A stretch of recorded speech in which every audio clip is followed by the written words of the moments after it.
Hi everyone, this is Rob Roy of Elliott Wave Options. We just finished tonight's TradeFinder, and if you weren't able to watch us live or be with us or see the recording, please allow this to act as a summary of what we covered this evening. We talked about how in the weekend update, we had played a clip from Rick Santelli talking about this great rebalancing, his words, of money that was going to be moving out of equities and into bonds this week so that companies, investment companies, could meet their investment objectives by their prospectuses. But yet the market's gone straight up. Was Rick Santelli wrong?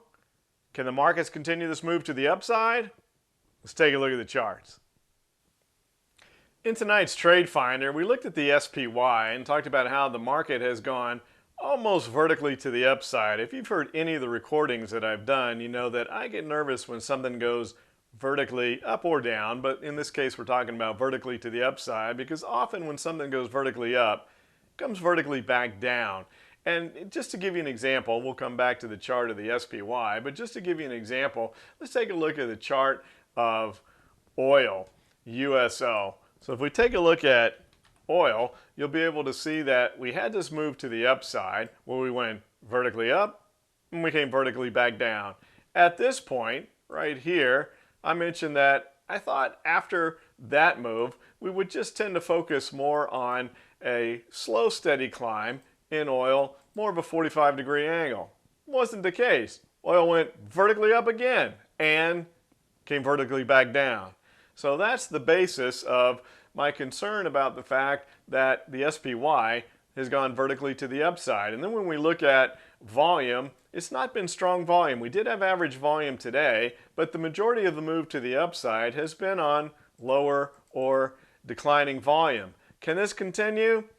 I don't think so. In addition, we have a gap up today. Feels kind of like an exhaustion gap. There's two types of gaps, runaway gaps and exhaustion gaps. A runaway gap is when you gap up and then a market takes off.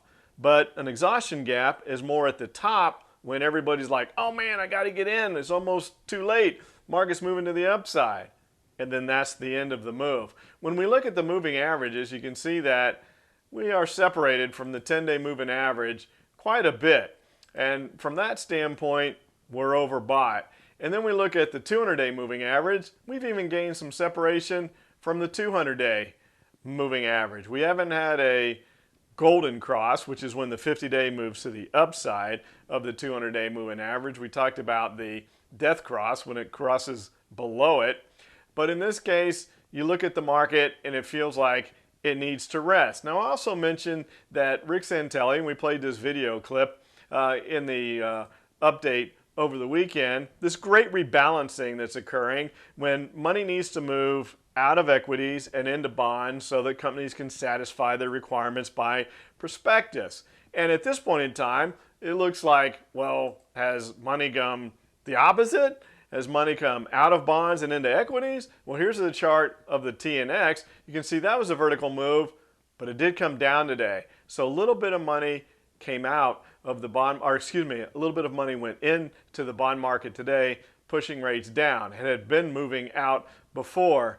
But in defense of Rick Santelli, and I had met Rick on the floor of the Chicago Merc years ago, going back about 20 years. And when you go down to the floor, a lot of the floor traders, they don't really want to talk with you because they kind of keep things close to the vest. But Rick was one of the few people that spent time with me, and he really helped me to really want to gain a knowledge of the bond market and how the bond market, at least having a working knowledge, is really helpful to being an equities trader.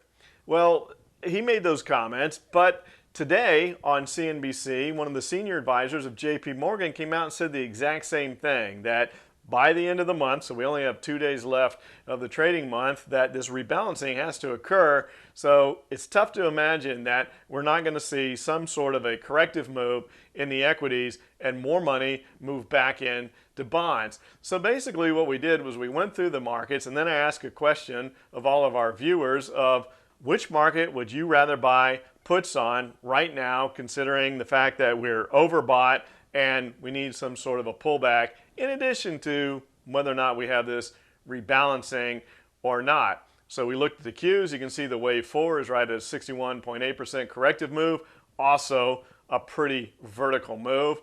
We looked at the Dow. It did move to the upside today. A little bit different chart on the Dow. On the DIA, we have a doji here, but we had some consolidation here on its move, so it's not quite the same vertical move to the upside. We're still a little bit overbought based on the 10-day moving average here, but it hasn't been quite the vertical move. And we also looked at the IWM, the Russell, because we did finally break that resistance at 210. We've been talking about how, man, for 2022, we just changed the trading range. We went from 210 to 230 in 2021, from 190 to 210 in 2022.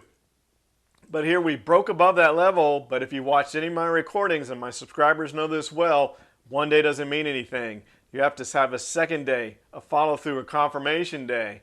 So do we follow through tomorrow on the IWM? If the rebalancing occurs, it doesn't seem likely.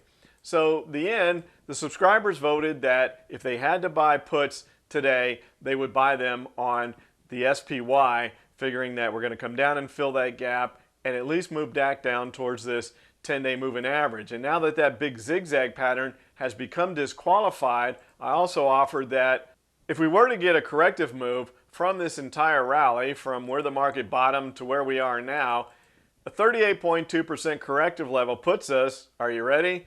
If we add the 200-day moving average back in, right around that level of where the 200-day moving average would be. So we would come back down on the SPY right towards the 200-day moving average, right at the 50-day moving average. It kind of makes sense. So we'll see how that plays out. Next couple of trading days are going to be interesting. We'll update you again in the weekend update. Another really interesting thing came from the Q&A at the end of the TradeFinder. If you haven't watched TradeFinder live, I invite you to join us. We do it every Tuesday night. We go through the markets that I just shared with you. We talk about trade ideas, and the trade idea, again, I put it out to the viewers tonight. And then we have a live Q&A at the end. And if you're viewing on live stream, you can ask a question, or if you're watching it through Zoom, etc. And one of the questions that came from a live stream viewer on YouTube was, is it time to short Apple? And I've always been one of those that is a little bit nervous about shorting Apple just because of the fact that they have so much money, and I think there's better places to be a short seller than Apple. But when you look at this, 170 is a point that's been right through the middle here of support resistance. It's right where the 10-day moving average is. And look at this. If anything, Apple has gone even more vertically to the upside than the SPY has. And it doesn't matter what the security is. It doesn't matter how strong their balance sheet is, how fundamentally sound they are, how much cash they have. When things go vertically up, they usually correct. They don't have to come all the way back down, but they usually correct. So we have this gap up, again, kind of a blow off top there in Apple. I wouldn't be surprised to see Apple come back down to 170, but it was a really interesting question that came from the viewers. So one last thing that I wanted to share with you, because I've been concerned about this, as you know, if you've watched, is the dollar. We look at the dollar and we had this symmetrical triangle. Well, then we had what appeared to be a break to the upside, but again, you have to have that second day, a follow through, a confirmation day. Perfect example of that. We didn't have it on the dollar. We moved to the downside. Well, there's no such thing as two false breakouts from a triangle. You can have a false breakout to one direction, and then the big move is the opposite direction. But when you have what appears to be a false breakout or a lack of a confirmation day on both directions, what you're really doing is forming a larger triangle. And that appears to be what's going on with the dollar. We'll find out. Do we get a follow-through day to the downside tomorrow in the dollar? If we do, I'm going to be concerned about that 97 level that I mentioned in the weekend update. I don't want to see us lose the dollar. I think that really brings in the aspect of potential global weakness. We've already talked about, and we shared this as well, the fact that the yield curve inverted today. The 10-2s, the thing that everybody watches, 2-year and 10-year comparison, inverted today for a brief amount of time, and that has been an amazing signal of future recession. So I think we have to keep that in mind, and you can see how flat the yield curve is and how many of the pairs have inverted. Even the longer end is starting to tick back down a little bit. So we covered all that information as well. So a lot of great things